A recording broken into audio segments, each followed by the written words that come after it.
Alors, je vais être très très brève parce que voilà, Anne-Valérie m'a confié la gratte la plus tâche la tâche la plus ingrate. Bravo, je l'ai fait. Qui est de conclure. Voilà. Enfin, de conclure, non, c'est vous qui allez conclure, mais c'est quand même la dernière intervention. Et après ces 3 demi-journées très très denses de discussion, je crois qu'on a besoin de faire une petite pause intellectuelle. Donc voilà, mon intervention durera une petite dizaine de minutes, ce d'autant qu'elle se fait un petit peu en marge, disons, des questions qui nous ont et qui vous ont occupé pendant 3 jours, pendant 3 demi-journées, pardon, décidément. Je suis là pour vous présenter donc une revue qui s'appelle Tête à Tête. Et j'ai le syndrome Marie Beauvau. Attendez, excusez-moi. Ouais. Ok, c'est bon. Donc une revue d'art et d'esthétique, Tête à Tête, qui a donc pour particularité de n'être composée que d'entretiens, un entretien de fond, et qui se démarque donc de l'entretien journalistique au sens où voilà, on l'entend habituellement. Si j'ai été conviée à la présenter aujourd'hui, c'est que nous venons de faire paraître donc, notre dernier numéro qui sera en librairie dans 15 jours, qui est déjà à la librairie de la Friche depuis aujourd'hui, mais qui paraîtra en librairie officiellement le 15 septembre, dont le titre est Disparaître. Donc vous comprenez bien sûr que voilà, on puisse intervenir aujourd'hui, et dans lequel vous trouverez un entretien avec Philippe Ram, qui a été réalisé par Anne-Valérie Casque. Alors, très brièvement, pour vous présenter la revue, c'est un projet qui est, bon, disons, doublement suicidaire. D'abord, sur le plan éditorial, je veux dire. D'abord parce que c'est une revue, donc déjà faire une revue, c'est un projet un peu loser, quoi, de toute manière, parce que l'objet revue est un objet qui porte son échec, c'est quelque chose d'anthologique, je veux dire, les revues sont vouées à disparaître de toute manière. Les historiens des revues ont quantifié comme ça le nombre de revues qui n'ont eu par exemple qu'un seul numéro. Il y en a beaucoup plus que de revues qui ont eu plusieurs numéros par exemple. Donc effectivement, tout directeur ou directrice de revue qui n'intègre pas le principe même de cet échec de la revue est un directeur très malheureux. Alors moi je l'ai complètement intégré, donc je suis très heureuse de m'occuper de cette revue.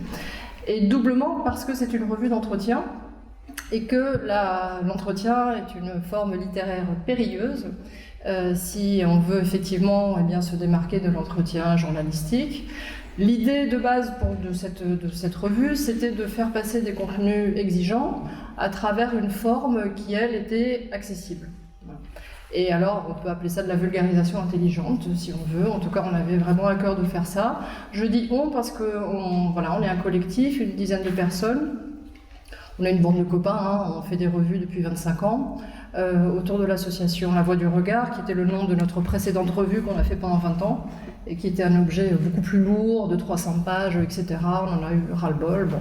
Et puis, on a décidé de rentrer dans une formule différente, aussi parce qu'on ne voulait plus publier des textes d'universitaires, parce que les exigences de la bibliométrie, etc., faisaient qu'on recevait de plus en plus d'extraits de thèse, et que, comme on est universitaire par ailleurs, on n'avait pas envie de faire pour le plaisir, ce qu'on fait d'ailleurs par ailleurs pour le travail, et donc on a arrêté ça aussi. Voilà. Donc c'est une revue qui n'est pas universitaire, et qui se démarque de façon assez radicale, disons, de la bibliométrie, etc.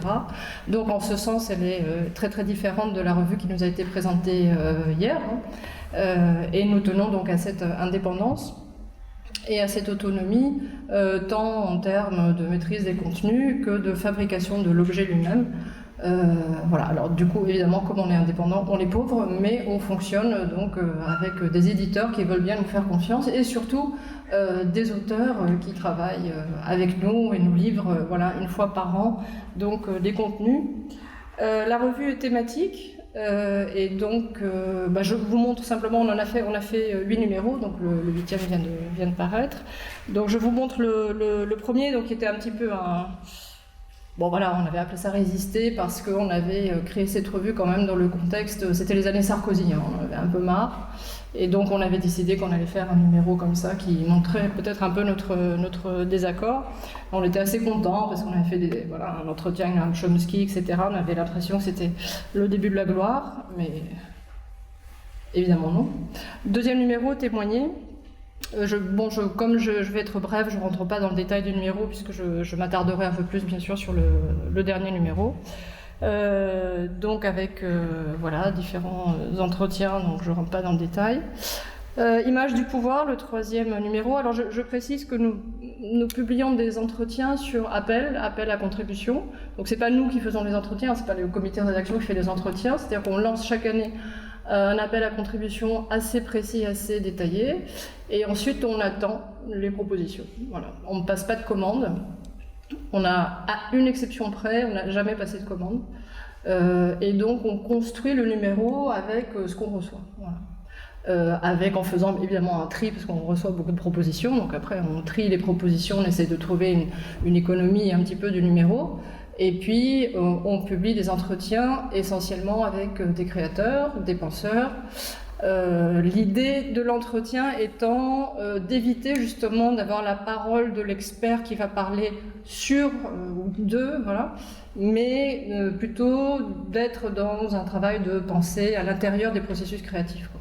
Du coup, la forme entretien, elle permet ça aussi, parce qu'au-delà de la difficulté littéraire qui consiste à devoir écrire un entretien et que ça ressemble quand même à quelque chose, il y a aussi cette idée assez généreuse de de porter la parole d'un autre, quoi. L'entretien, c'est une forme qui n'est pas très égocentrique, justement parce que l'auteur de l'entretien a pour mission de porter la parole d'un autre. Et ça, on y tient beaucoup. On parlait tout à l'heure avec quelqu'un du statut juridique d'un entretien. Un entretien, c'est un co-octorat. Donc ça veut dire qu'on ne peut pas... c'est solidaire. Hein. On s'entretient, on se tient ensemble. Donc on a un protocole de travail assez précis.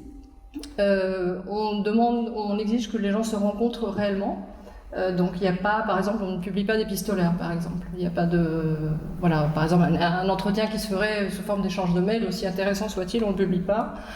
On demande donc qu'il y ait cette rencontre, on demande à ce que les entretiens soient enregistrés, et qu'à partir donc de cette première rencontre, il y ait ensuite tout un travail d'écriture qui va se faire entre les deux auteurs des entretiens, puis avec le comité de rédaction. Et là, on fait un peu dans la dentelle, et on travaille pendant des mois et des mois jusqu'à ce qu'on obtienne quelque chose qui soit en accord avec...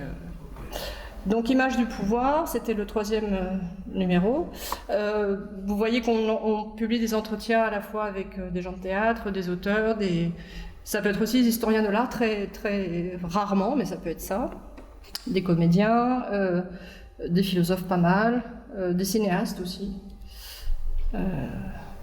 Catastrophe, donc c'était notre numéro 4. Alors dans Catastrophe, on a publié le seul entretien qu'on n'ait jamais commandé, c'était l'entretien qu'on a publié avec Jean-Luc Nancy.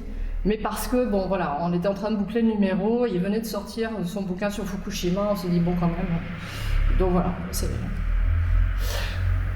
Numéro 5, Human Inside, avec un changement de maquette qui nous a été imposé par notre premier éditeur, qui trouvait qu'on dépensait sans doute trop de papier pour son budget, et puis avec l'apparition de l'image en couverture, qui était aussi une requête de notre éditeur, puisque c'est apparemment plus vendeur, mais ça n'a pas été du tout, je vous rassure.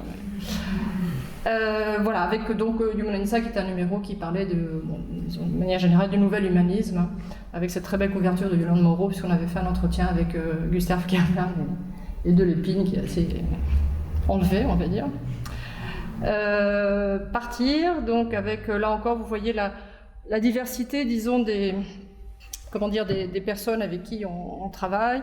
Ça peut aller des auteurs comme Mathias Sénard jusqu'à des plasticiens comme le duo Bureau d'études, Wajdi Mouawad, etc.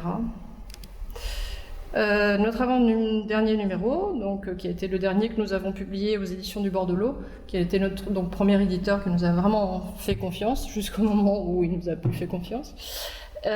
Pirate, voilà. Et puis enfin donc Disparaître, qui est... il y a un petit problème de format en fait, hein. La revue n'est pas aussi étroite, bon vous la verrez tout à l'heure, c'est pas grave. Donc je vais feuilleter avec vous très rapidement, et qui est édité donc chez Rouge Profond, qui est un éditeur de cinéma, qu'on connaissait depuis longtemps parce qu'au moment où on avait lancé La Voix du Regard, donc la première revue il y a 20 ans, lui avait lancé une revue de cinéma qui s'appelait Simulacre, qui était vraiment une référence dans le... Voilà. Et on s'est retrouvés comme par hasard là dans la région. Il voulait ouvrir les éditions Rouge Profond à l'art contemporain, et donc il nous suit désormais dans cette folle aventure. Voilà.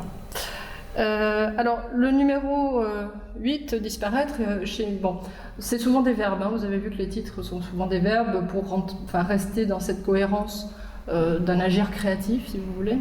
Tel qu'il a été abordé dans le numéro, il ne touche pas la question de la disparition involontaire, ni même celle de la destruction, dont il a été très très question pendant ces 3 jours.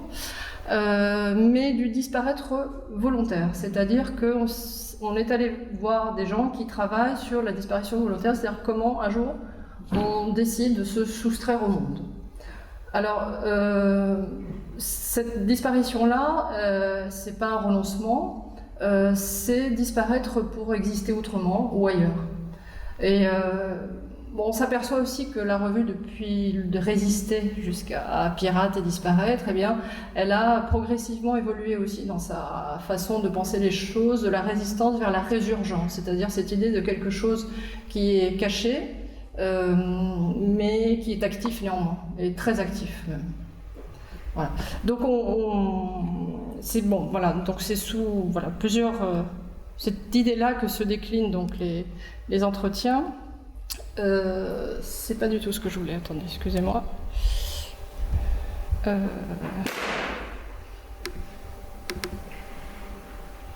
Attends, pardon.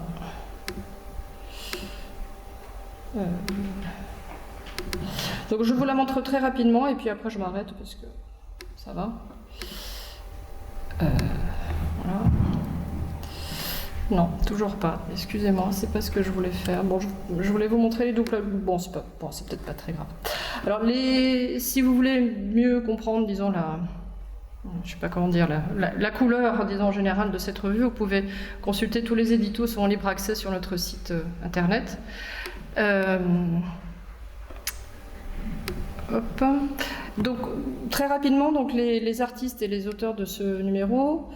Je vais vous les présenter et puis après j'insisterai un peu plus bien sûr sur l'entretien avec Philippe Ram, qui devait être, je crois, faire partie de ce séminaire et qui s'est désisté. Donc on va essayer non pas de le remplacer, mais disons de l'évoquer comme ça sous cette forme-là. Donc un premier entretien avec un artiste photographe que vous connaissez peut-être, qui s'appelle Émeric Luisset. Qui est un artiste qui travaille essentiellement sur les zones de conflit. C'est un Normalien qui a fait aussi les Beaux-Arts, mais qui est prof à Sciences Po, et qui s'installe à Bagdad, en Syrie, etc., et qui vit donc, qui partage son temps entre Paris et le Moyen-Orient, et qui travaille sur le terrain, fabrique entre autres des photos. Qui sont toujours des photos qui travaillent pas dans la matérialité même de la photo et dans la façon d'être exposés les sujets qu'il photographie. Il a notamment une très belle série de cyanotypes, donc ça s'appelle L'autre rive, donc un travail qu'il a fait sur la question des passages des migrants vers les îles de Lampedusa, etc. Et L'autre rive est une série donc, qui n'est jamais misérabiliste, c'est-à-dire Émeric Luisset est tout sauf un photographe misérabiliste, vous ne verrez pas de gilet orange ou de corps échoué sur des plages dans son travail. En revanche, il a donc dans L'autre rive notamment bien ce portrait d'un ami qui est mort noyé en Méditerranée et qu'il va développer sous forme de cyanotype, qu'il ne va pas fixer et donc qu'il expose et qui, au fur et à mesure du temps, se voile et deviennent bleus, c'est-à-dire progressivement disparaissent par l'effet propre et chimique du cyanotype. Voilà. Et donc il y a toujours un travail comme ça sur la matérialité même de la photographie en relation avec le sujet photographié. Je passe très vite.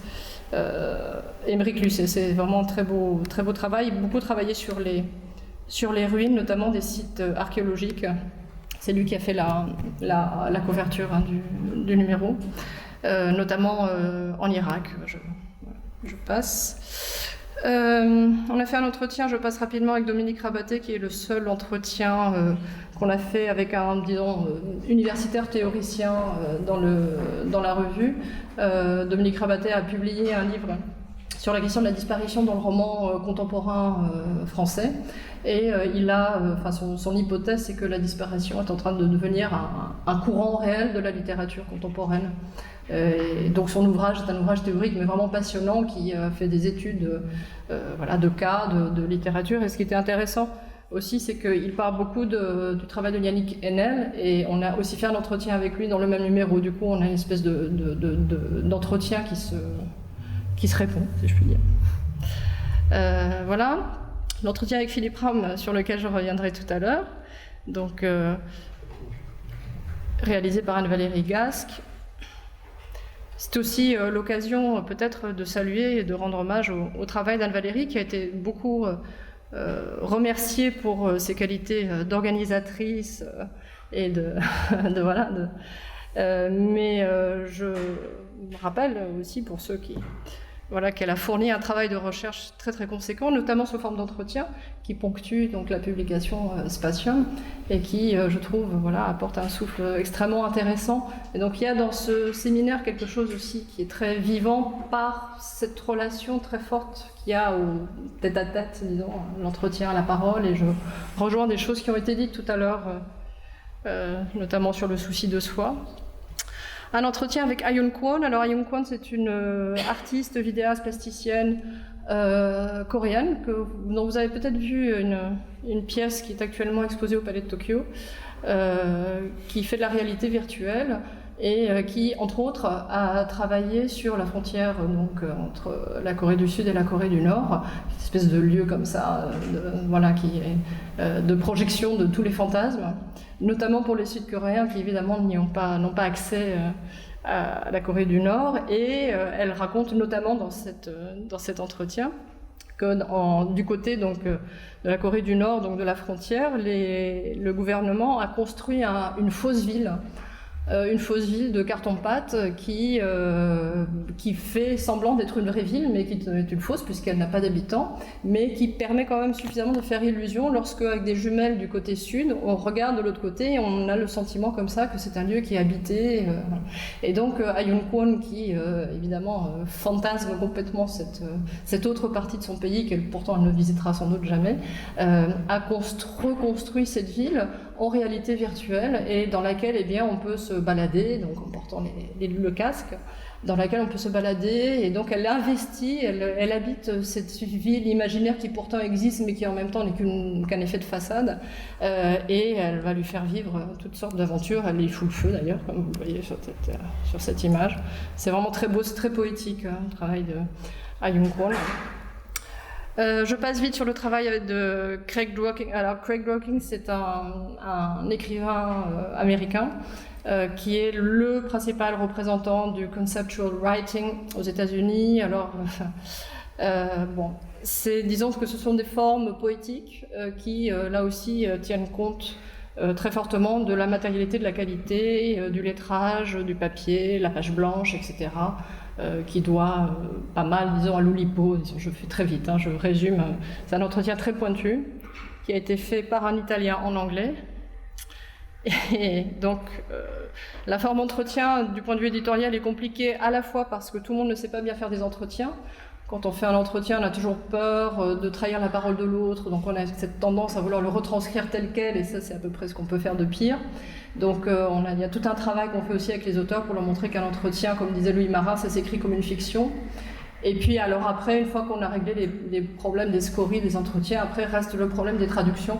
Donc quand on a un entretien qui en plus a été traduit, c'est assez rock, du point de vue. Un entretien avec Philippe Vassé. L'espace urbain contemporain est une usine à spectre. Philippe Vassé est un auteur, mais il n'est pas qu'auteur, il est aussi stratège, géographe, explorateur urbain.